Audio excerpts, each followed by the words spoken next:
Well, students, let's read about how clocks were invented. Page number 20, and the name of the topic is Keeping Time. This is the sundial. The Egyptians built the sundial around 3500 BCE, which was a more accurate shadow clock. In a sundial, the shadow moves as the sun moves across the sky, like the hands of a clock. This is an hourglass. An hourglass was used to measure short time intervals. It comprised of two glass bulbs placed one on top of another, connected through a narrow tube. It measured the time taken by water, sand, or mercury to run from the upper compartment into the lower compartment. Then, towards the mid 1300s, the mechanical clock was developed. However, it was extremely inaccurate by as much as 2 hours a day. In 1510, the spring-powered clock was invented by Peter Henlein. It could easily be fitted on a mantel or shelf, which made it popular among the rich. This is Susang's clock tower. Around 1550 BCE, the Egyptians used water clocks. In a water clock, a certain amount of water drips into a container. This gives an idea of the time passed. The ancient Greek and Roman astronomers tried to make more complicated and fancier clocks. Some water clocks had door and windows which opened to reveal little figures, while others rang bells and gongs. One of the most elaborate clock towers was developed by the astronomer Susang in China in 1088 CE, and this is Susang's clock tower. He is Christiaan Huygens, the Dutch astronomer. He was the first to discover this pendulum.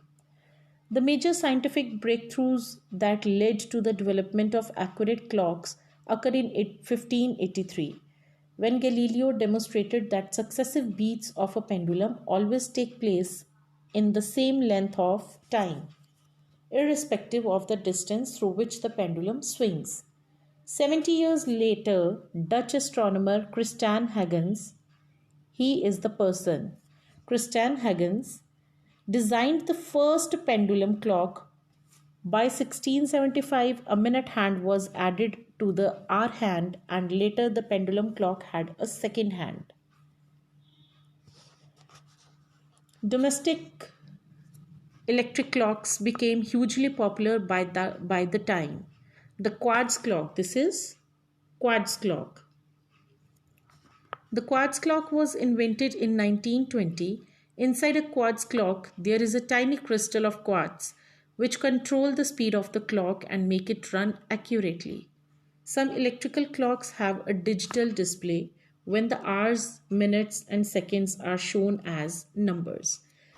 This is digital clock. The Sinclair Company produced the first digital clock. And the last one is, this is atomic clock. It is the most accurate clocks in the world. The atomic clocks were first built in the mid-1900s. The NIST stands for National Institute of Standards and Technology. The NIST F1, a cesium atomic clock at the National Institute of Standards and Technology in Boulder, Colorado, USA, is said to be one of the most accurate clocks in the world. It is expected to keep time till 30 billionth of a second per year. This clock is sometimes called the fountain clock because it uses a fountain-like movement of atoms to work. So, it's now quick quiz time.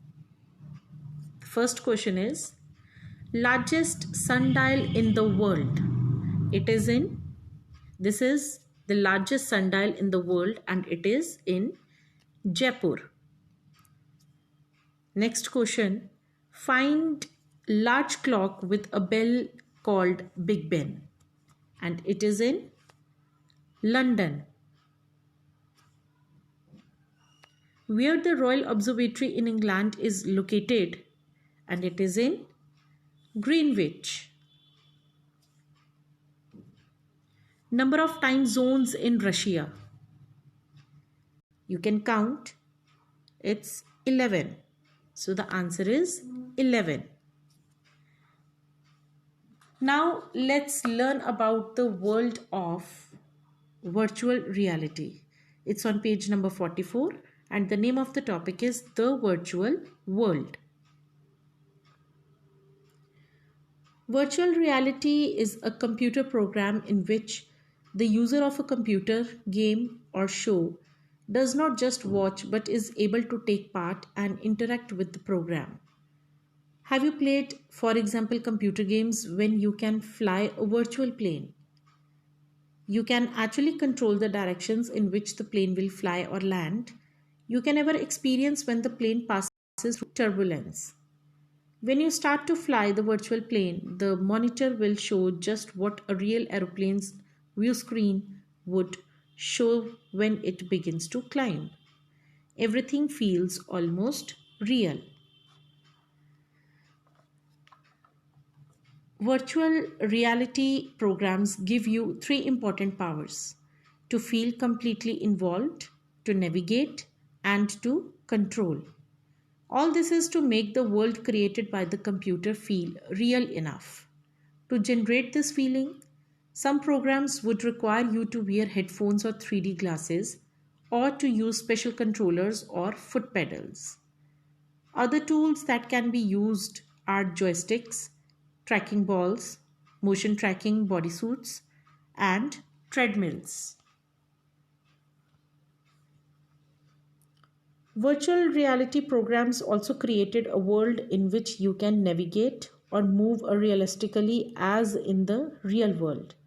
For example, if you are in a virtual town, a street that in that town will always look the same whenever you visit it. This is exactly that happens in the real world, isn't it?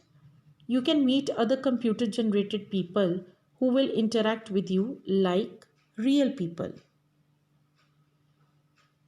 Besides computer games, virtual reality programs are used for many other important and practical purposes. It is used by the military for virtual boot camps, flight simulation, and treating post traumatic stress. It is used in the field of engineering to plan and construct railway lines and design new age cars. Architects create virtual models of their buildings to showcase their design even before the buildings are built. Many movies have been based on the ideas and concepts behind virtual reality, such as Matrix Trilogy and Tron Legacy. You can see these movies have been generated. All these movies ask us to question what our reality is and where we draw the line between the real world and the virtual world. This is Matrix Trilogy and Tron Legacy. The last one is many movies have been based on the ideas and concepts behind virtual reality, such as Matrix Trilogy and Tron Legacy. All these movies ask us to question what our reality is and where we draw the line between the real world and the virtual world. Now, next is the Oculus Rift is a virtual reality headset developed by Oculus VR and released in March 2016. You will be able to enjoy a virtual world when you wear it. The first version of Oculus Rift was designed by 16-year-old Palmer Luckey, who wanted to play video games in a 3D world. Now, quick quiz time. Which Microsoft device is a Windows 10 computer that you can wear and get a 3D experience? It is HoloLens. Which social network owns the leading VR headset developer Oculus? That is Google.